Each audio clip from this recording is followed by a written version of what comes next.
Hey everyone, and welcome to the Explainer. Today we're decoding the invisible logistics happening right behind your screen.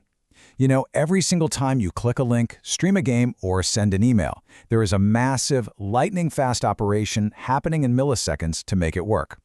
So let's dive right into this hidden world of data delivery.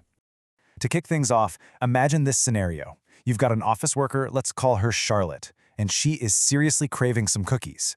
So she places an online delivery order to her giant office building. But here's the catch. She's never going to taste them. Why? Well, the delivery driver arrives at the correct street address, sure, but there are dozens of companies in that building, and Charlotte completely forgot to include her suite number.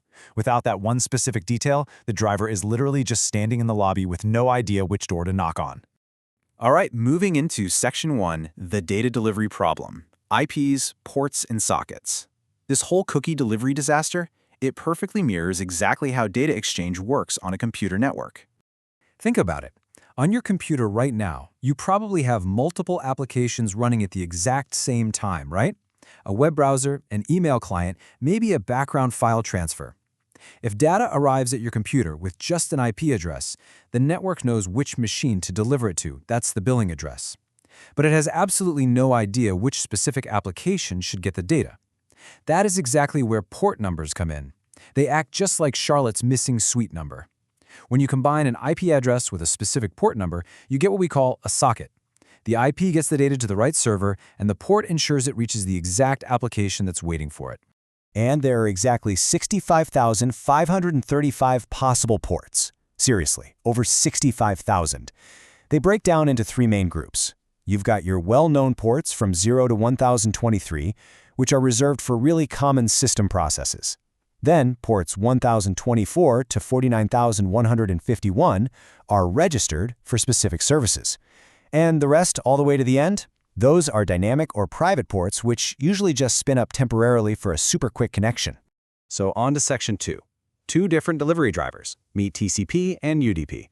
Once data actually has its destination socket mapped out, it needs a set of rules to govern exactly how that delivery is going to happen. This is where our transport layer protocols come in, and they act like two radically different delivery drivers.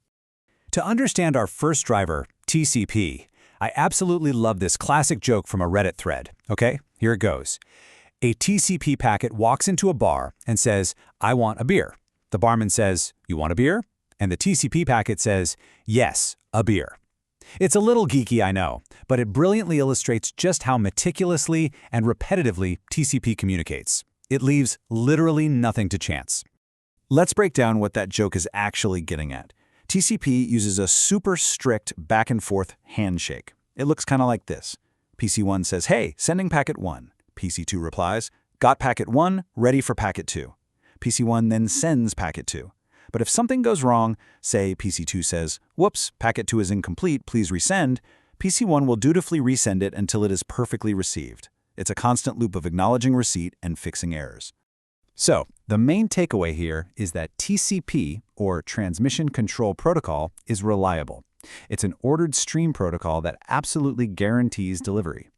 Think of it like sending a registered letter through the mail. The info goes to a specific person, and you get a very strict confirmation that they received it intact and in the right order. Okay, flip side. Let's meet our other driver, UDP. And yes, there's a Reddit joke for this one too. I like telling UDP jokes because I don't care if you don't get them. See what they did there? It perfectly captures the reckless, check-free attitude of UDP. UDP stands for User Datagram Protocol. It is a fast, entirely check-free packet protocol. Instead of that careful registered letter, UDP is basically a public address announcement in a crowded train station. The data is broadcast out super fast, but there is zero confirmation that anyone actually heard it or that they heard it clearly. It just shouts the data and moves right on. So comparing them side by side, the trade-offs are pretty obvious. TCP gives you reliable, sequential delivery and error checking, but all that constant back-and-forth communication makes it slower. UDP, on the other hand, is lightning fast and lightweight, but it offers reckless delivery with absolutely no guarantees. Put simply, TCP sacrifices speed for accuracy, while UDP sacrifices accuracy for speed.